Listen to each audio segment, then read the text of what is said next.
Hello students, आज हम बात करेंगे बोर्ड परीक्षा में अच्छे नंबर कैसे लाएं या फिर अंग्रेजी विषय का जो पेपर है उसको हल करने का सही तरीका क्या है। क्योंकि मैंने देखा है कई बार बच्चों के 24 सप्लीमेंट्री आती है, 24 नंबर होते हैं और उनकी सप्लीमेंट्री आ जाती है। मात्र 4 नंबर से बच्चे ग्रेस से चूक जाते हैं या फिर 28 नंबर ला के उनकी कई बार सप्लीमेंट्री आती है या फेल हो जाते हैं।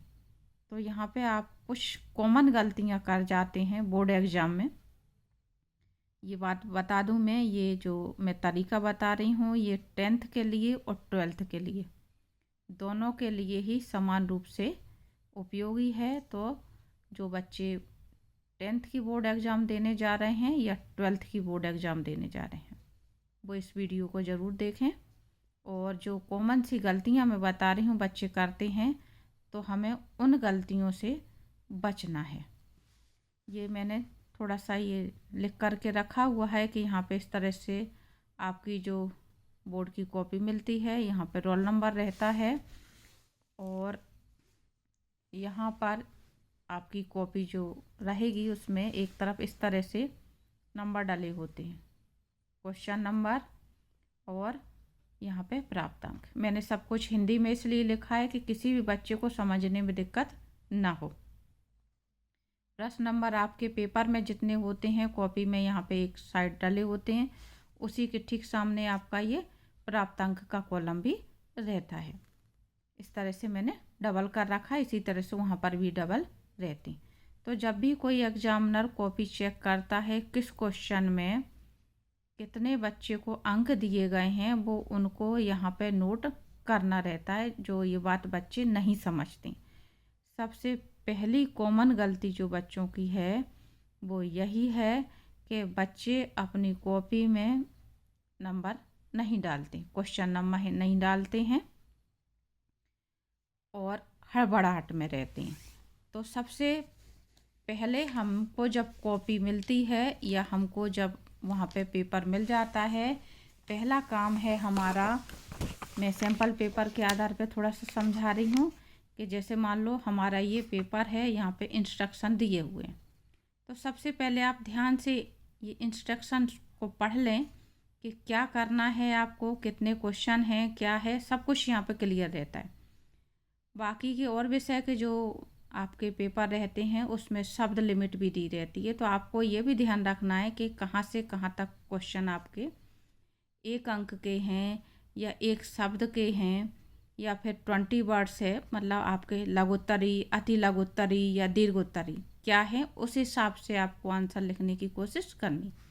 बच्चे गलती यहीं पे कर जाते हैं कि अपना जो क्वेश्चन पेपर है, पहली गलती बच्चों की, क्वेश्चन पेपर को सावधानी से नहीं पढ़ते, जल्दी में पढ़ते। कईयों को पेपर बहुत सरल लगता है तो बहुत एक्साइटेड हो जाते हैं और बहुतों को पेपर बहुत कठिन लगता है तो बहुत निराश हो जाते हैं। तो दोनों ही स्थितियां नहीं होनी चाहिए।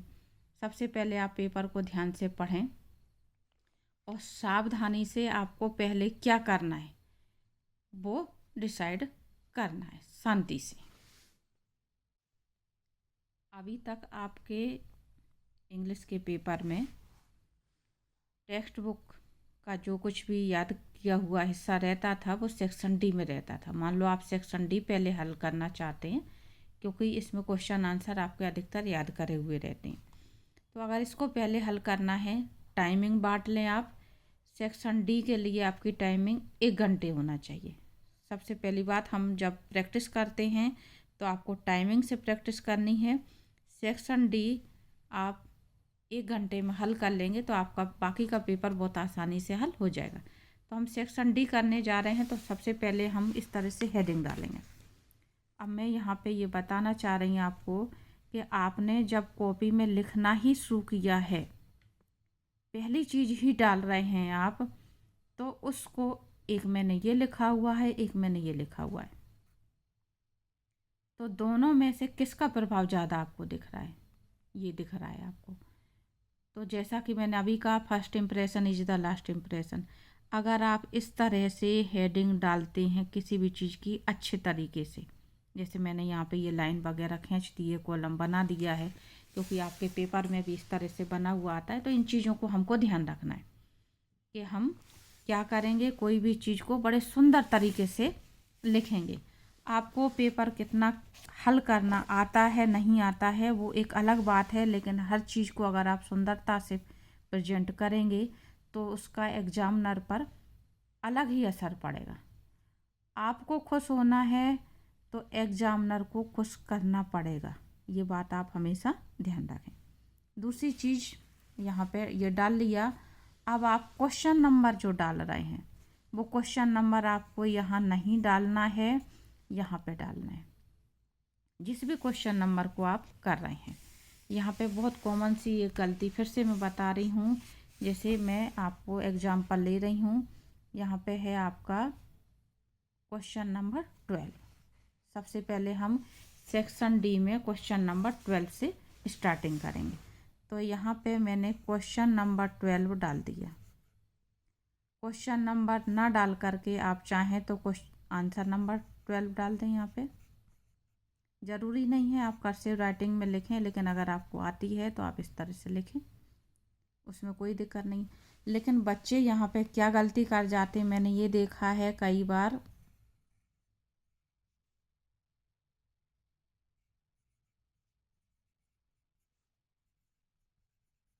ऐसे लिखते हैं, ये नहीं होना चाहिए। इंग्लिश का पेपर है, अब आप आंसर ही लिखेंगे, क्वेश्चन नहीं उतारेंगे, इसलिए क्वेश्चन का आंसर इस तरह से नहीं लिखना है। आपको सिर्फ आपको लिखना नहीं आता तो आप सिर्फ क्वेश्चन नंबर डालें या सिर्फ आंसर नंबर डालें, ठीक है। ए बना के डालेंगे, इस तरह से डालेंगे तो बात एक ही है। और जैसे मैंने ये लाइन खींच दी है, इसी तरह से आपको इसको भी अंडरलाइन कर देना है सुंदर तरीके से। अब क्वेश्चन नंबर 12 में आपके दिए हुए हैं ए में 2 क्वेश्चन दिए हुए हैं। अब यहाँ पे बच्चे बहुत से क्वेश्चन नंबर 12 डाला, लेकिन ए और बी डालना भूल जाते। तो यहाँ पे बहुत शांति से, अगर आपसे ये ए वाला नहीं आ रहा है, आप बी वाला आंसर लिख रहे हैं, तो हमको बी वाला ही नंबर डालना है, ए वाला नंबर हम नहीं डालेंगे। बच्चे क्या करते हैं, यहाँ पे आंसर डाल दिया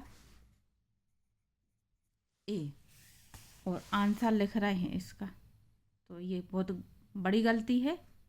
तो हमको जो, अगर इसका नहीं आ रहा है आंसर, तो आप ये नंबर नहीं डालेंगे, आप बी वाला आंसर कर रहे हैं तो बी डालें।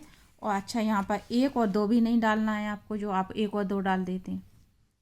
ए का आप ये वाला कर रहे हैं या ये वाला कर रहे हैं, ये भी आपको क्लियर करना है। तो अगर आप ए का और कर रहे हैं तो यहाँ पे लिख दें और यहाँ से आप आंसर अपना लिखना प्रारंभ करेंगे। जहाँ कहीं पर भी आपका आंसर ख़त्म हो गया तो ये ध्यान रखें, अभी आपका क्वेश्चन नंबर 12 ख़त्म नहीं हुआ। तो यहाँ पे मान लो हमने ए का एक आंसर लिख लिया और फिर हम लिखेंगे यहाँ पे बी का हम पहला वाला ही आंसर लिख रहे हैं, तो हमारा ये आंसर भी हमने मान लो लिख लिया। तो हम लास्ट में क्या करेंगे, जब हमारा टोटल क्वेश्चन ख़त्म हुआ, टोटल क्वेश्चन क्या है आपका, मेन क्वेश्चन क्या है, क्वेश्चन नंबर 12, तो इसके 3 मार्क्स हैं आपके। मान लो इसमें एग्जामिनर ने आपको दिए 2 मार्क्स, इसमें एग्जामिनर ने दिए आपको 2 मार्क्स, टोटल हो गए आपके 4 मार्क्स। 4 मार्क्स एग्जामिनर कहाँ चढ़ाएगा आपके, मैंने अभी आपको कॉपी बताई थी, तुरंत के तुरंत उसने कहाँ चढ़ा दिए, ये चढ़ा दिए, आपको 4 मार्क्स मिले, ठीक है। अब क्या गलती एक और होती है यहाँ पर, जो गलती बच्चे करते हैं वो ये करते हैं, मान लो बच्चे से ये क्वेश्चन तो करते बन गए, इनमें से एक बी वाला करते नहीं बन रहा है, तो वो यहाँ पर बी वाला नहीं लिखेंगे, क्या कर देंगे, यहाँ पे दूसरा क्वेश्चन डाल देंगे। क्वेश्चन नंबर आपका मान लो मैं ले रही हूँ 16, ठीक है, उदाहरण के तौर पे मैं बता रही। यहाँ पे आपका क्वेश्चन नंबर 12 कंप्लीट नहीं हुआ, यहाँ पे आपने सिर्फ एक क्वेश्चन का आंसर लिख पाया, दूसरा आपने लिखा ही नहीं है और यहाँ पहुँच गए आप क्वेश्चन नंबर 16 पे। फिर देखें आप क्वेश्चन नंबर 16 में क्या है आपका, answer the following question in 20 words any two. कोई दो क्वेश्चन के आंसर आपको लिखना है और 3 दिए हुए हैं। ठीक है, आपने फिर से यहाँ पे लिखा आंसर नंबर 16 डाला हुआ है। क्वेश्चन नंबर डालें या आंसर नंबर डालें, ठीक है, बगल में कभी भी नहीं डालना है, बार बार समझा रही मैं। इसका 1,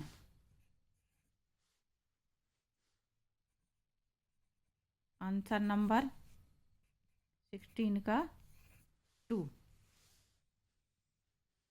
और आंसर नंबर 16 का 3। 2 पूछे जा रहे हैं, यहाँ पे बच्चा लिख रहा है 3 आंसर। क्यों? क्योंकि जल्दी में ध्यान नहीं दिया, तो ये भी नहीं करना है आपको।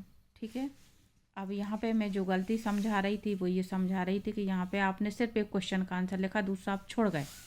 यहाँ पर भी बच्चे क्या करते हैं कि आंसर नंबर 16 का आपने पहला लिख लिया और फिर आपको ध्यान आई कि आंसर नंबर 12, क्वेश्चन नंबर जो हमारा 12 चल रहा था वो बी यहाँ लिखने आ गए ना। आपने ये वाला कंप्लीट करा। ये वाला कंप्लीट कब होगा?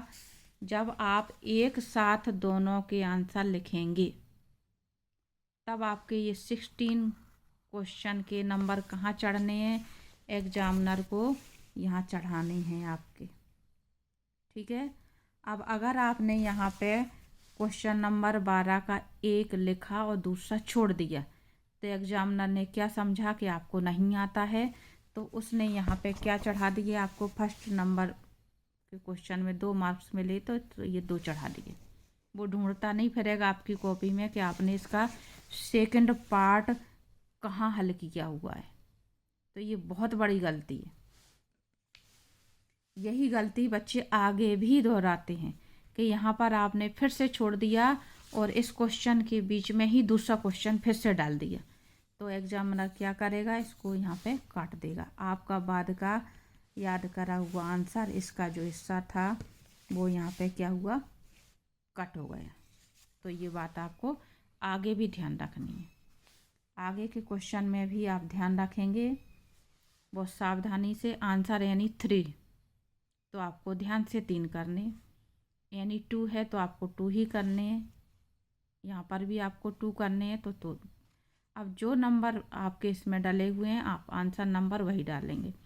मान लो आप 18 में से पहला कर रहे हैं और तीसरा कर रहे हैं, तो आपको क्या नंबर डालना है?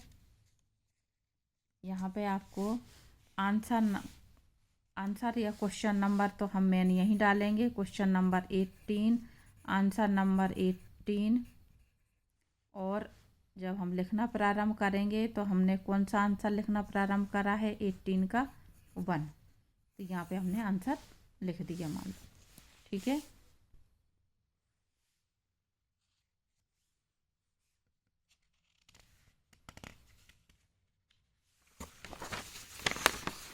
फिर से हम आगे लिख रहे हैं 18 का 2, इस तरह से डालेंगे 18 का 2, आंसर नंबर 18 का 2। लेकिन 18 का 2 तो लिख रहे हैं, आप क्या कर रहे हैं? लिख रहे हैं तीसरे क्वेश्चन का answer, why was the boy happy all the day. और यहाँ पे आपने 2 क्यों डाल दिया है? इसलिए डाल दिया कि आपने पहला पहले कर लिया और दूसरे नंबर पे आप ये कर रहे हैं, तो ये भी गलती नहीं होनी चाहिए आपकी। यहाँ पे अगर तीसरा कर रहे हैं तो आपको आंसर नंबर यहाँ पे क्या डालना है? 18 का 3 ही डालना है। जो भी पेपर में नंबर आएंगे हमको वो डालना है। ठीक है बच्चों, ये मेरे को लगता है आपको क्लियर हो गया होगा कि ये गलती आप ना करें। एक और कॉमन सी गलती है,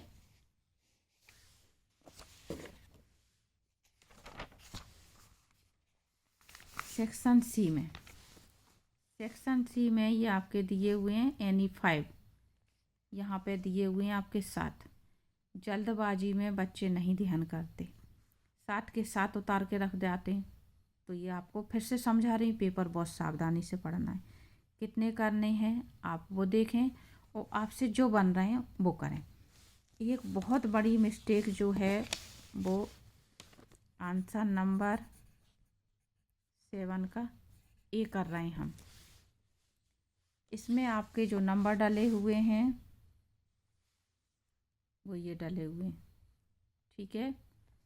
मान लो आपने answer number 1, answer number 2, answer number 3 ये लिख लिया, ठीक है। अब आपसे आंसर नंबर 4 नहीं बन रहा है, 5 नहीं बन रहा है, आपको 6 लिखना है।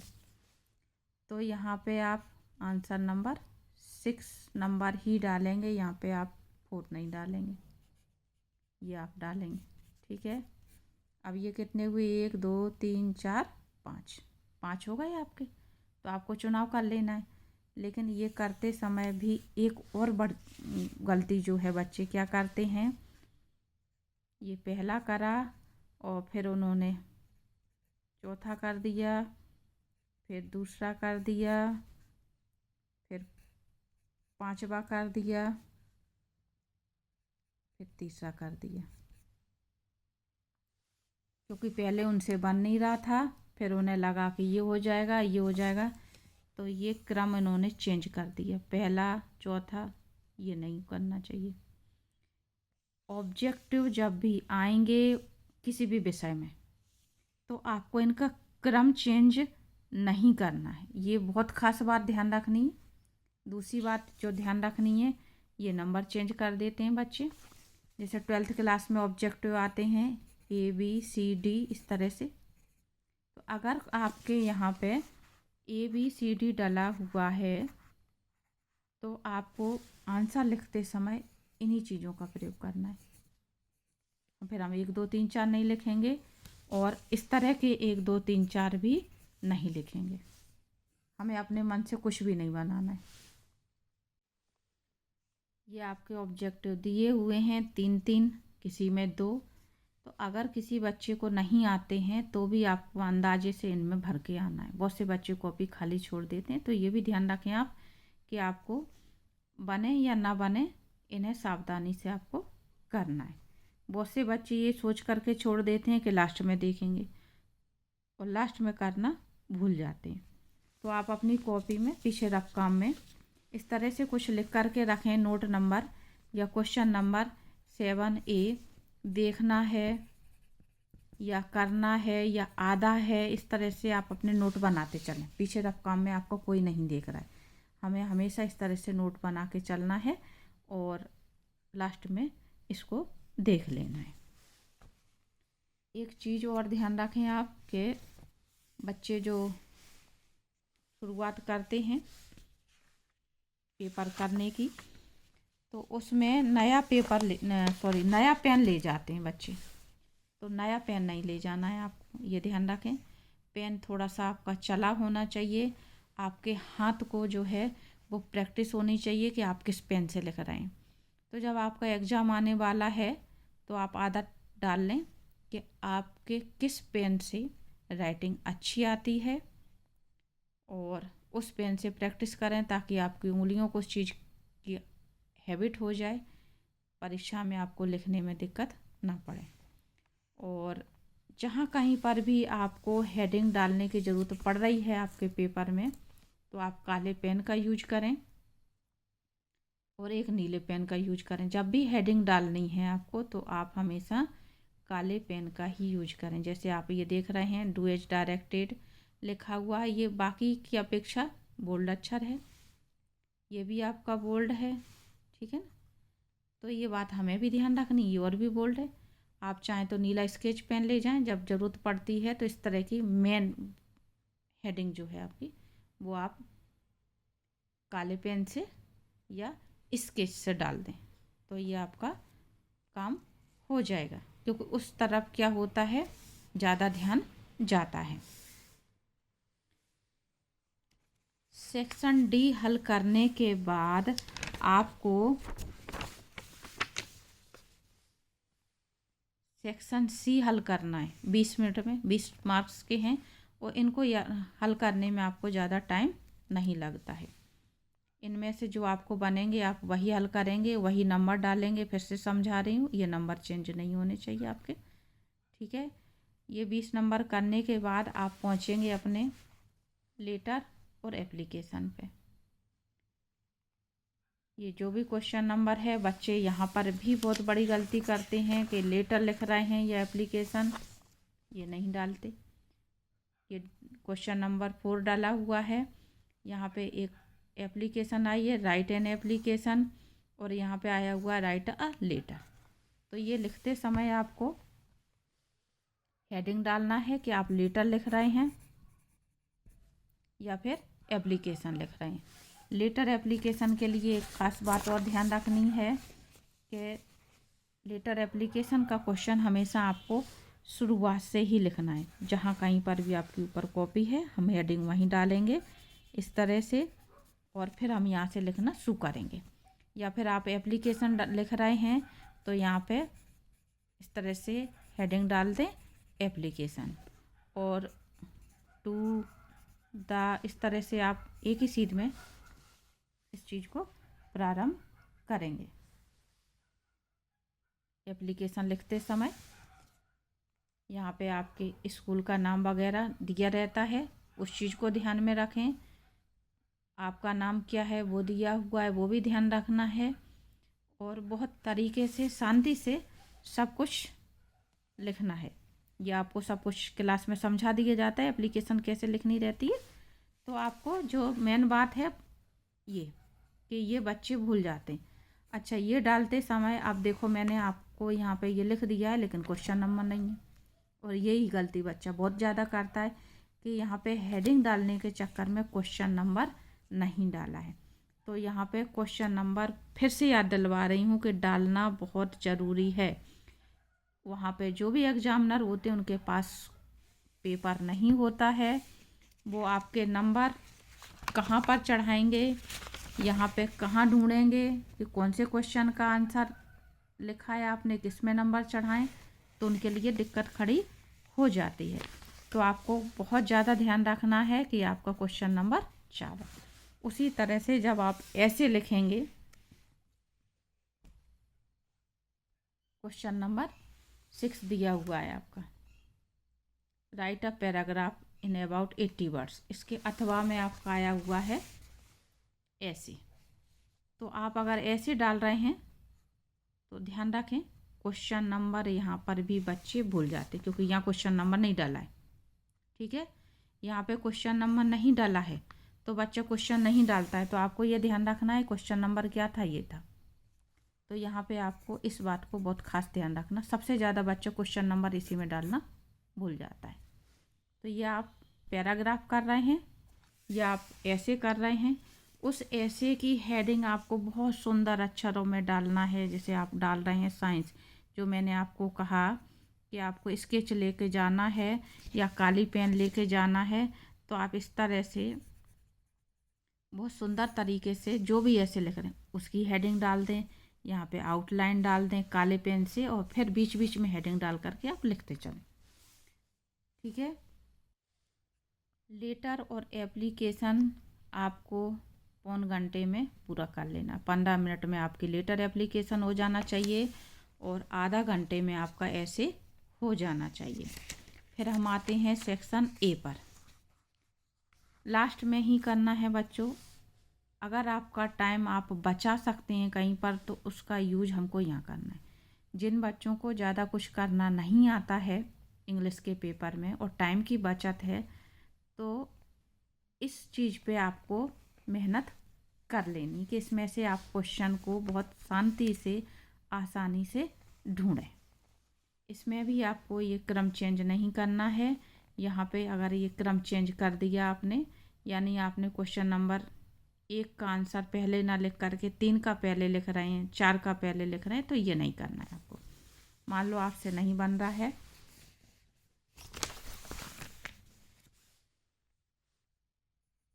क्वेश्चन नंबर 1 आंसर लिखना प्रारंभ करना है हमको। आपका पहले का आंसर आपको नहीं बन रहा है तो आप जगह छोड़ें, आप सीधा तीसरे पे पहुँचें और आपने जो कुछ भी इसमें से चूज किया है वो आप लिखेंगे। ठीक है, चौथा बन रहा है आप चौथा लिख दें, पांचवा बन रहा है पांचवा लिख दें, लेकिन ये नहीं करेंगे कि आपने पहले तीसरा लिखा फिर दूसरा लिखा फिर पांचवा लिखा फिर पहला लिखा। इस तरह से गड़बड़ नहीं होनी चाहिए।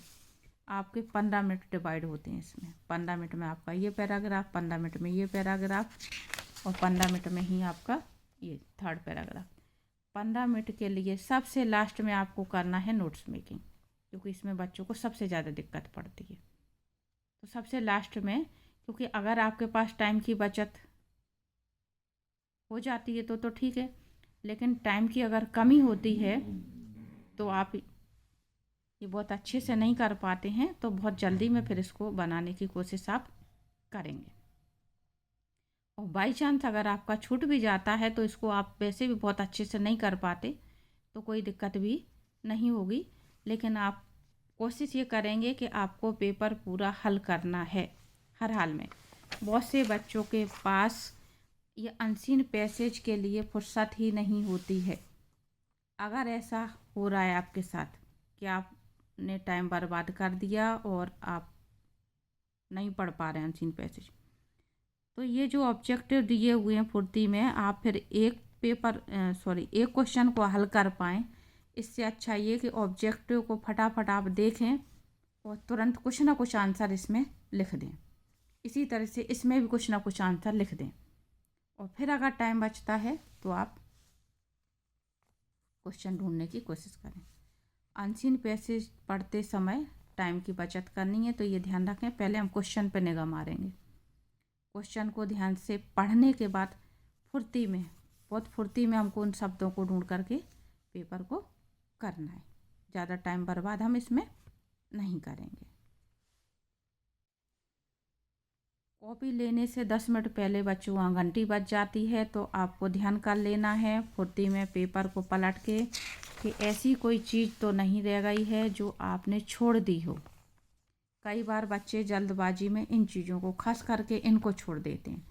तो अगर आपने ये छोड़ रखे थे और आपको नहीं मालूम है तो घंटी बज चुकी है, तो आपको जो समझ में आए, चाहे पहला बार है चाहे दूसरा बार है, लेकिन इन क्वेश्चनों को बहुत अच्छे से करने की कोशिश करें। खाली कॉपी ना छोड़ें। अगर आप खाली कॉपी छोड़ते हैं तो एग्जामिनर आपको पास भी करना चाहे तो वो नहीं कर पाएगा। तो ये ध्यान रखनी हमको, जो मैंने आपको बातें बताई। एक बार लास्ट में पेपर को ज़रूर चेक कर लेना है। आपको जो भी नंबर डालने हैं कॉपी में, क्वेश्चन नंबर, आंसर नंबर, मैंने आपको बता दिया कि बहुत ज़रूरी है क्वेश्चन नंबर, आंसर नंबर बीच में ही डाला जाए और ये भी क्लियर लिखा जाए। ये भी बच्चे बहुत बड़ी गलती करते हैं कि ये क्या लिखा है ये नहीं मालूम, ये क्या लिखा है उसको ऐसे कर जाते हैं। ये बन रहा है उनका इस तरह से, तो ये क्लियर नहीं हो पाते कौन सा क्वेश्चन नंबर है। तो राइटिंग थोड़ा सा इस समय हम क्या करेंगे, साफ़ सुथरी रखेंगे, अच्छी रखेंगे। फिर से समझा रही हूँ, first impression is the last impression. तो खिंचे पिचड़ नहीं करनी है।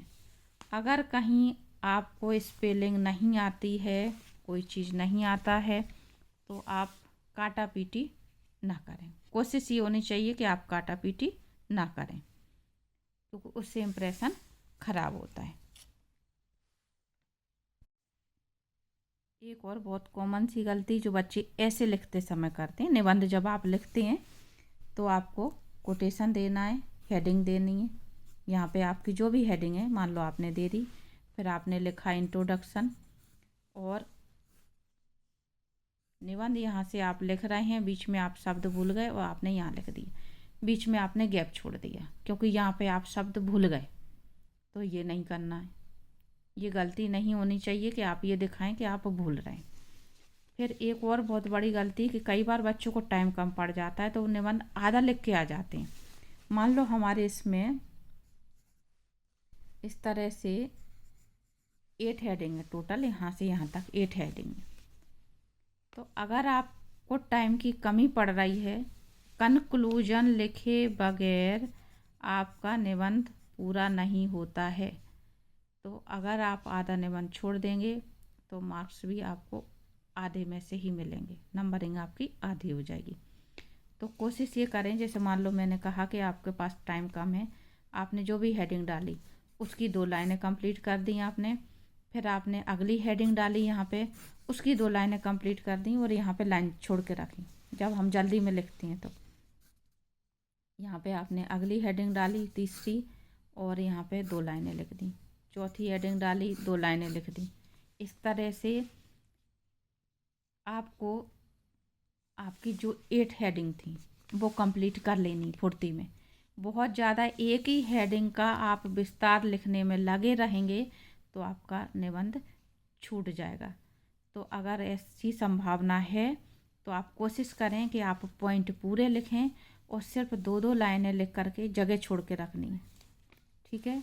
और फिर भी वो हो रहा है तो आप तुरंत ही कंक्लूजन कर दें। 4 मान लो आपने 8 हेडिंग लिखी और आपने 6 ही कंप्लीट कर पाई हैं और घंटी बज गई, तो आप क्या करेंगे, 6 हेडिंग के बाद आपको फिर कंक्लूजन लिख देना है, यानी निबंध को समाप्त कर देना। कंक्लूजन हेडिंग डाल के भले ही आप 1 लाइन में लिख दें, मेन जो भी लाइन हो वो कंप्लीट कर दें तो आपका निबंध कंप्लीट मान लिया जाएगा। दूसरी बात ये कि ऐसे लिखते समय बच्चे भूलते हैं, बहुत से बच्चे भूल जाते हैं। तो कोई लाइन अगर आप भूल गए हैं कहीं पर भी तो उस लाइन को लास्ट में ना लिखें। मान लो यहाँ से हमने हेडिंग लिखना शुरू करी, मेडिकल साइंस, ये मान लो हमने हेडिंग डाली और इसको हमने लिखना शुरू करा, हमने 4 लाइनें लिख ली, लेकिन लास्ट की लाइन हम भूल गए।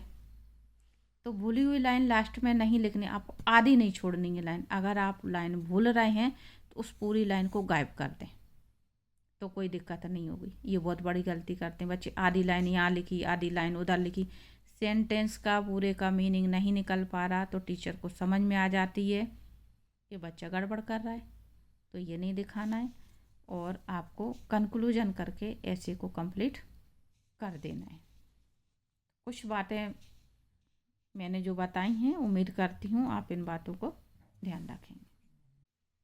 बच्चों लास्ट में फिर मैं आपको एक बार याद दिलवा दूँ कि आपको क्वेश्चन नंबर आंसर नंबर बीच में लिखना है, सही क्वेश्चन नंबर सही आंसर नंबर डालना है। एक क्वेश्चन कंप्लीट हुए बगैर बीच में दूसरा क्वेश्चन नहीं घुसेड़ना है, आपको बहुत सावधानी से करना है। और जो भी ऑब्जेक्टिव होंगे उनमें आपको क्रम चेंज नहीं करना है। ये कुछ खास बातें हैं, हेडिंग हैं जिनमें हेडिंग को बहुत संभल के लिखें, साफ सुथरा लिखें तो आपको निश्चित रूप से अच्छे मार्क्स मिलेंगे। उम्मीद करती हूँ आपको वीडियो पसंद आएगा और अगर कोई बात छूट गई हो, आप कुछ और पूछना चाहें तो आप कमेंट करके पूछ सकते हैं। और अगर आपको वीडियो पसंद आए तो वीडियो को लाइक कर दें और चैनल पे पहली बार जुड़ रहे हो तो चैनल को सब्सक्राइब कर दें, जिससे आगे वीडियो आपको आसानी से मिल सके। Thank you for watching the video.